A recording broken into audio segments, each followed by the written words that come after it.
Hello, myself Manoj, and in this video lecture I am going to explain the concept of plant breeding. तो इस particular lecture में हम plant breeding की definition, उसके objectives, उसके types और method के बारे में बात करेंगे कि इसको कैसे प्रोसेस को कैसे किया जाता है। ठीक है, तो बात करते हैं प्लांट ब्रीडिंग है क्या। Plant breeding is the purposeful manipulation of qualities in plants to create new varieties with a set of desired characteristics. Means कि ऐसी वैरायटी को प्रिपेयर करना है हमें जिनके अंदर क्या हो, हमारे जो हम चाहते थे ना वैसे करेक्टर्स हो, यानी कि डिजायर्ड करेक्टरिस्टिक्स हो। ओके, तो वैरायटी क्या है, वैरायटी की डेफिनेशन क्या होगी। वैरायटी को हम बोलेंगे कि एक group of plants having similar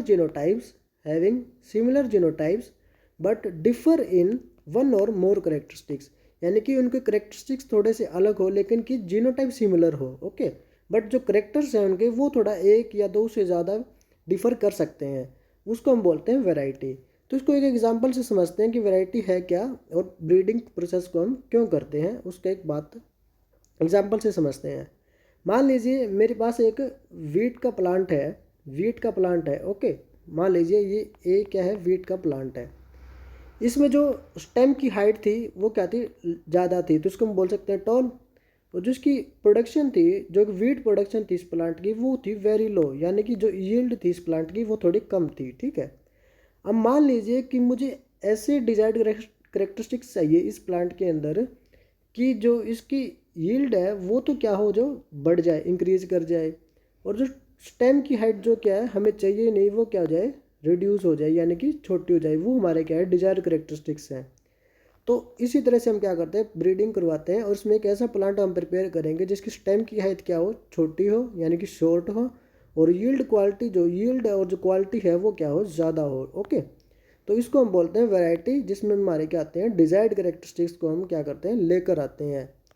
तो प्लांट ब्रीडिंग के ऑब्जेक्टिव्स हमारे पास क्या होंगे, जैसे कि मैंने एग्जांपल से बताया, तो सबसे पहले यही थी कि क्रॉप की यील्ड बढ़ाने के लिए डिजायर्ड करेक्टरिस्टिक्स आए, हम इसलिए भी करते हैं। फिर डिजीज़ रेजिस्टेंट क्रॉप, यानी कि उसके अंदर डिजीज़ ना आए।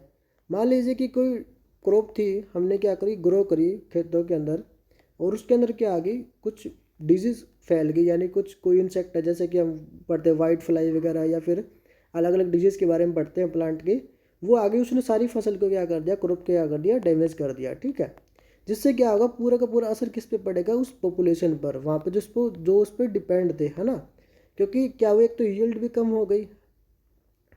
तो इसलिए हम क्या करते हैं, डिजीज रेजिस्टेंट बनाने के लिए कि ये डिजीज इसके अंदर आए ना, तो हम ऐसे करेक्टर्स लेके आएंगे उस प्लांट के अंदर, उसको ऐसी ब्रीड लेके आएंगे, ऐसी वैरायटी लेके आएंगे कि उसके अंदर ये डिजीज आए ना, वो डिजीज रेजिस्टेंट हो जाए। ओके, तो इसके लिए भी हम प्लांट ब्रीडिंग करते हैं। फिर to develop plant that can tolerate extreme conditions. इसके एक एग्जांपल से बात करते हैं कि जैसे राजस्थान के अंदर है। ओके, यानी कि एक्सट्रीम कंडीशंस क्या होगी, यानी कि टेम्परेचर हाई हो, ओके, वाटर स्कैरसिटी हो, या फिर वाटर ज़्यादा हो। ठीक है, जहाँ पे जैसे फ्लड वगैरह ज़्यादा आती है। तो मान लीजिए कि राजस्थान का एरिया है कोई भी, उसमें क्या होता है कि टेम्परेचर हमेशा हाई रहता है। ठीक है, टेम्परेचर हाई रहता है ज़्यादातर। ओके, और वाटर की क्या स्कार्सिटी है, लेकिन वहाँ पे पॉपुलेशन तो वहाँ पे भी रहती है लोगों की। ठीक है, लोग तो वहाँ पे भी रहते हैं, उनको भी क्या चाहिए, फूड चाहिए, फूड की रिक्वायरमेंट तो उनकी भी है। तो उनकी फूड की रिक्वायरमेंट को फुल करने के लिए हम क्या करें, ऐसे प्लांट को प्रिपेयर करें जो क्या करें, एक्सट्रीम कंडीशंस के अंदर भी क्या करें, बेटर ग्रो करें, और यील्ड भी क्या हो, प्रोडक्शन भी क्या हो, उनकी ज़्यादा हो। तो इसलिए भी हम क्या करते हैं, प्लांट ब्रीडिंग को प्रोसेस को करवाते हैं। फिर हम बात करेंगे कि टाइप्स क्या होंगे प्लांट ब्रीडिंग के। तो सबसे पहला होता है इन breeding, back crossing, hybrid breeding, mutation breeding और जेनेटिक इंजीनियरिंग। इन सब के बारे में हम पढ़ेंगे लेक्चर के अंदर। यानी कि इन ब्रीडिंग क्या होती है, जैसे कि इसमें मैं बता देता हूँ कि इन ब्रीडिंग में क्या होता है कि मोर क्लोजली रिलेटेड जो एंसेस्टर्स होते हैं उन स्पीसीज़ को हम क्या कराते हैं, ब्रीडिंग करवाते हैं। बैक क्रॉसिंग, हाइब्रिड ब्रीडिंग को हम इसी लेक्चर में पढ़ेंगे। फिर म्यूटेशन और जेनेटिक इंजीनियरिंग क्या होती है, जेनेटिक इंजीनियरिंग क्या करते हैं कि जीन की इंजीनियरिंग करते हैं, यानी कि जीन का जो जो मान लीजिए किसी की हम डीएनए रिकम्बिनेंट बनाएंगे पहले उसका। ओके, फिर उस रिकम्बिनेंट को हम क्या करेंगे, ट्रांसफ़र करेंगे किसी प्लांट या ऑर्गेनिज्म के अंदर, और डिजायर करेक्टर्स, जिससे हम क्या मिले, डिजायर्ड करेक्टरिस्टिक्स हमें मिले। जैसे कि फॉर एग्जांपल इसकी हम बात करते हैं, जैसे बीटी कॉटन है। बीटी कॉटन हमारा क्या, जेनेटिक इंजीनियर्ड प्लांट है। ओके, जिसके अंदर हम क्या करते हैं, क्रायोजीन्स को ट्रांसफ़र करते हैं बीटी का एक फुल फॉर्म क्या होती है, बैसिलस थ्रूनोजेनेसिस से ये क्या आता है, एक सोयल बैक्टीरिया होता है। ओके, जो क्या करता है, एक इंसेक्ट होती है जो क्या करती है कॉटन के प्लांट को नुकसान पहुंचाती है। तो उसको ये क्या करता है, ये एक ऐसा टॉक्सिन एंडोटॉक्सिन प्रोड्यूस करता है जो कि उसमें गट में जाकर, जो इंसेक्ट के गट में जाकर क्या हो जाता है, एक्टिवेट हो जाता है और उसको किल कर देता है। इस प्रोसेस को भी हम आगे डिटेल में पढ़ेंगे। तो पहले हम बात करते हैं कि जेनेटिक इंजीनियरिंग मैंने बता दिया, और फिर बात करते हैं कि प्लांट ब्रीडिंग के स्टेप्स क्या होंगे, जो बेसिक हम बात करते हैं। तो सबसे पहले बात करते हैं कलेक्शन ऑफ वेरिएबिलिटी, यानी कि जर्म प्लाज्म कलेक्शन। इसको बोलते हैं हम जर्म प्लाज्म कलेक्शन, यानी कि कलेक्शन ऑफ प्लांट्स और सीड्स। ठीक है, उन प्लांट्स का और उन सीड्स का कलेक्शन करेंगे जिससे हमें लगता है कि हमें इनसे डिजायर्ड कैरेक्टरिस्टिक्स मिल सकते हैं। फिर हम करेंगे evaluation and selection of parents. तो फिर हमें क्या है कि इवेल्यूशन करना पड़ेगा और पेरेंट का सिलेक्शन करना पड़ेगा। हम ऐसे पेरेंट को सिलेक्ट करेंगे इन प्लांट में और इन सीड्स में से जो कि क्या करे जिनमें डिजायर्ड करेक्टरिस्टिक्स के कम्बिनेशन बनते हो। ठीक है, ये नहीं कि मान लो कि हमें प्लांट चाहिए था, कभी शॉर्ट चाहिए था और यील्ड हाई चाहिए थी, लेकिन इन दोनों के अंदर वैसे कोई करेक्टर हो ही ना, तो हमारा क्या है, ब्रीडिंग पॉसिबल नहीं हो सकती। हमें पेरेंट भी वैसे ही लेने पड़ेंगे जिसमें हमें कम्बिनेशन बनते हो उन डिजायर्ड करेक्टरिस्टिक्स के। ओके, तो फिर हम क्या करते हैं, क्रॉस हाइब्रिडाइजेशन करवाते हैं। क्रॉस हाइब्रिडाइजेशन क्या है कि थोड़ा टाइम कंज्यूमिंग प्रोसेस है, लेकिन इसको कैसे करवाते हैं, इसको करवाते हैं जैसे कि मान लीजिए कि ये मेल प्लांट है। ठीक है, पेरेंट प्लांट है मेल और ये होगी फीमेल। तो हम क्या करते हैं कि जैसे हमें पता है कि पोलन ग्रेन्स होते हैं जो वो मेल प्लांट से लिए हमने। ओके, और जो फीमेल जो रिप्रोडक्टिव पार्ट वो कौन सा होता है, स्टिग्मा, स्टाइल एंड ओवरी।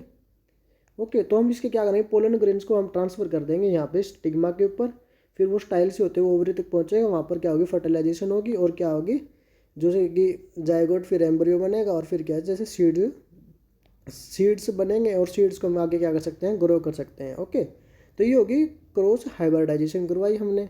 फिर आती है selection and testing of superior recombinants. अब इसमें क्या होंगे, वो सीड्स बनेंगे, उन सीड को हम जब ग्रो करवाएंगे ना तो बहुत सारे प्लांट्स तैयार हो जाएंगे, हमारे पास प्रिपेयर हो जाएंगे। लेकिन उनमें से हमें सिर्फ उन्हीं प्लांट्स को चुनना है, उन्हीं को चूज़ करना है जो कि सुपीरियर रिकम्बिनेंट्स हो, जिनके अंदर करेक्टर्स बहुत बढ़िया से आए हैं। ठीक है, तो ज़रूरी नहीं है कि सभी के अंदर ही क्या आएंगे, हमारे डिजायर्ड करेक्टरिस्टिक्स आएंगे, वो कुछ एक प्लांट के अंदर आएंगे और उन्हीं को हमें क्या करना है, चूज़ करना होता है। फिर हमें क्या करेंगे, इनको टेस्टिंग करेंगे और इनको रिलीज़ कर देंगे कमर्शलाइजेशन के लिए। यानी कि टेस्टिंग करना क्यों ज़रूरी है वो मैं बताता हूँ। जो जेनेटिक इंजीनियर्ड प्लांट है या फिर जो ब्रीड है प्लांट की, उनकी टेस्टिंग करना बहुत ही ज़रूरी है पहले उनको मार्केट में भेजने से पहले। वो क्यों, क्योंकि मान लीजिए कि कोई प्लांट हमने वैरायटी तैयार कर दी, मान लीजिए ये कोई एक्स प्लांट हमने तैयार कर दिया।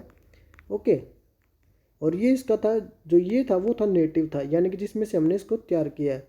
मान लीजिए कि नेटिव के अंदर जो प्रोटीन की क्वांटिटी थी, अमाउंट थी, कोई प्रोटीन था वो टॉक्सिन की तरह काम कर रहा था। ठीक है, टॉक्सिन की तरह काम कर रहा था, लेकिन उसकी क्वांटिटी इतनी कम थी कि वो ज़्यादा इफेक्टिव नहीं था। ठीक है, अब मान लीजिए हमने इसकी क्या करा दी, ब्रीडिंग करा दी और ऐसी वैरायटी हमारे पास आ गई जिसके अंदर टॉक्सिन की अमाउंट क्या हो गई, बहुत ज़्यादा बढ़ गई। ठीक है, तो वो क्या कर सकती है, हमारे लिए फर्टिलिटी कोज कर सकती है, या फिर डेथ को कोज कर सकती है, या फिर डिफरेंट टाइप्स ऑफ एलर्जी को कोज कर सकती है। तो इसके लिए हम इसकी टेस्टिंग करना ज़रूरी है। ओके, फिर हम क्या करते हैं, रिलीज़ करते हैं उसकी कमर्शलाइजेशन ऑफ न्यू कल्टीवर्स, यानी कि उसको मार्केट में ले जाने के लिए वो रेडी है। फिर हम उसको क्या करते हैं, मार्केट में या फिर लार्ज स्केल पर हम इसको क्या कर सकते हैं, ग्रो करवाते हैं और फूड रिक्वायरमेंट को फुलफिल करते हैं। Okay, thank you so much. It's all about the plant breeding, basic था ये बिल्कुल ही। Okay, thank you so